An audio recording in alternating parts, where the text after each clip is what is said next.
Hello ladies and gentlemen, my name is iGoRawr and welcome to Let's Auraxium, the show where I wave my planet-side dick around for the entire internet to see. And today we're going to be taking a look at the Equinox Burst, an assault rifle-like thingy that is apparently available to the Vanu Sovereignty.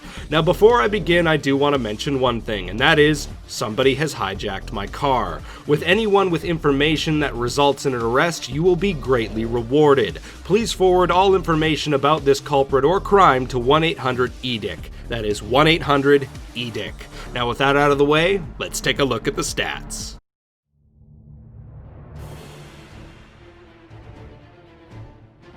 Starting off with a rate of fire of white unbuttered bread and a damage model of 143 damage up to 10 meters, dropping off to 112 damage at 80 meters with a velocity of 615 meters per second. If it wasn't for the fact that this gun was restricted to semi-auto and burst fire modes only, I would have to go ahead and say this is the most bland and uninteresting stat block that I have looked at in a while.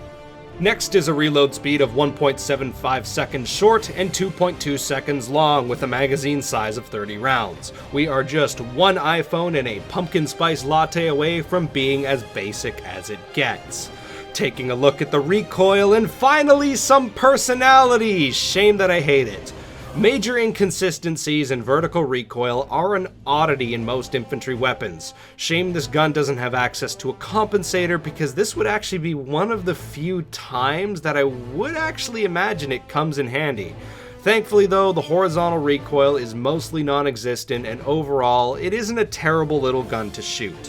When it comes to my recommendations for attachments, well, it kind of all works. Given the low horizontal recoil, the forward grip is less impactful on it than it is most weapons, but it still does make a bit of a difference. Personally though, I found myself favoring the laser sight with the high velocity ammo, an odd combo for sure, but it did seem to work out the best for me. So is this gun worth your time? Well, we'll find out in a minute, but first, a word from our sponsors. Wait, Rawr, aren't we forgetting something? Oh, dang it, that's right. Hold on, let me go get them. Oh, hey, didn't see you there. You know, after a hard day of going balls deep on Auraxis, I like to enjoy a nice relaxing evening of going balls deep in the bedroom. That's why when I go rawr, I go raw. Naked sensation condoms. That's right, the boys over at Dookie Labs have been hard at work perfecting the Vanu lubrication formula. And with this latest advancement in genital spandex technology, I'll be sure to be enjoying my night. Anyways, I hate to keep a lady waiting, so I gotta go. Hey, I got them. Oh, perfect. How about you bend over and give me that little Auraxium ass of yours, you slut?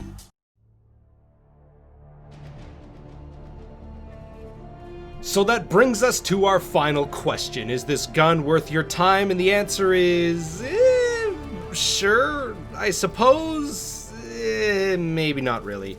Look, I know a good piece of hardware when I see it, and by all means, the Equinox Burst is clearly a decent gun.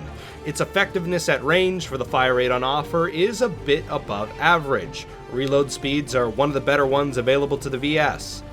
Just like any good rounded weapon, the Equinox Burst has no real downsides, and in exchange for that, it has no real advantages. Now, let me let you in on a little secret.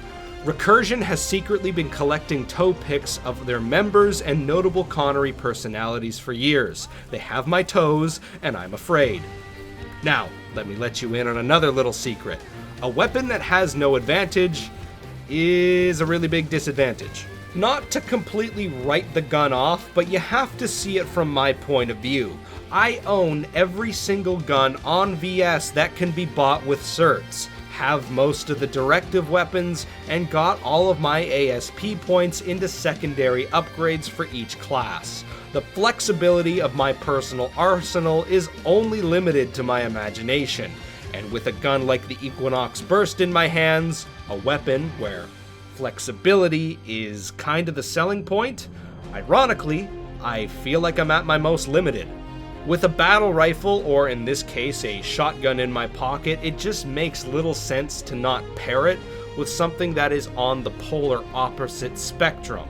It just goes together like peanut butter and jam, or Ubisoft and sexual harassment. With 90-something Auraxiums across 3 factions, I have had a lot of time out there in the rice fields that we call Auraxis, and one thing that I have learned is that it is more often better to specialize your loadouts to heavily favor whatever it is the task at hand is, and just do your best to avoid dealing with the engagements that you're not well equipped for. I mean, after all, that's what the rest of your teammates are for. Perhaps it's because I know every corner of these continents better than I do the scars on my forehead, but oh wait, that's right, nobody knows how I look. Well, I fell face first into a fireplace as a kid, so that's probably for the better. I don't find it particularly hard to know what it is I need to bring to a new fight every time I redeploy. The answer, by the way, is Pulsar C and Beetlegoose. Those are the correct 2 guns for everything. But this is all just spoiled veterans talk, and in the vacuum of just assault rifles and assault rifles alone, how does it measure up? Well, like I said, it's just fine, but it's not going to be generating lots of salt. I have a gripe with the design of most rounded VS weapons. Yes, they have low recoil per second, super easy mode, easy hits, but the recoil that they tend to have has tons of ridiculous inconsistencies in it. It's good for sights on center of mass, shoot till one of you hits the ground, but I play on Connery. That's just not gonna cut it here. Trying to be precise and chaining all headshot kills is how you stay alive on this server, and the Equinox Burst is just not really well equipped for that. Its damage numbers just aren't favored by this sweaty try-hard meta that we play here. Its rate of fire is acceptable at best. It's not available on any of the classes that's really dominating right now. Its recoil, my god, its recoil, is just the polar opposite of what I'm looking for, and quite frankly, this burst fire shit feels clunky, out of place on a weapon with a rate of fire this high. It's not a fun gun or a rewarding gun to execute skillful play on. It just doesn't do anything that's meta. Wow, Rar, you're really deep into this video without once mentioning the complexities of burst fire mechanics and the oversampling and the first shot recoil multiplier and yada yada yada. Look, if you want to go learn more about how to properly min-max these guns, go watch one of Kamikaze's or Commander Sirius's videos on the topic. Quite frankly, right now they're the smart PlanetSide 2 content creators. How do I know they're smart? Well, for starters, their toes aren't being held for ransom. So with that, my little piece of advice for anyone that wants to Auraxium this gun is this: don't. Okay, that's a little bit harsh. It's still a decent weapon, it's just not something that I think can swing in the top end of the meta right now. In fact, the best use for this gun that I can think of is not in my own hands, but in the hands of a newer player. See somebody struggling with infantry gameplay? Well, party up with them, take them into VR training, give them a little shoot and show.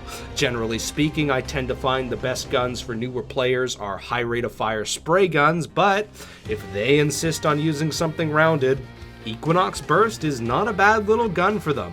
But in the hands of an experienced vet, well, it's just like the new campaign. Thanks, but I'll pass. Anyways, that's it for this time. My name is iGoRawr, and I'm gonna go play in the new salt piles. I'll see you next time.